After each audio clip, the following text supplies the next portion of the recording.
Momen Baradae pejamkan mata saat memperagakan rekonstruksi penembakan Brigadir J menjadi sorotan. Dalam reka adegan nomor 63, terlihat Baradae berpikir sejenak dengan memejamkan mata untuk mengingat kembali adegan pada hari kejadian. Baradae yang memegang senjata tampak menutup mata saat diperintah Ferdy Sambo menembak Brigadir J hingga 3-4 kali. Reka ulang versi Ferdy Sambo itu berbeda dengan versi Baradae.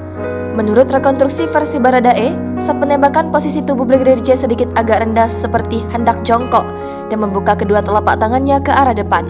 Dalam reka ulang itu, versi Ferdy Sambo dan Baradae terlihat Brigadir J sama sekali tak mencabut senjata api miliknya. Setelah ditembak Baradae, Ferdy Sambo mengambil pistol jenis HS-19. Kemudian juga ikut menembak kepala belakang Brigadir J. Setelah itu, Ferdy Sambo mengarahkan moncong pistol ke arah tembok dekat tangga dan melepaskan sejumlah tembakan.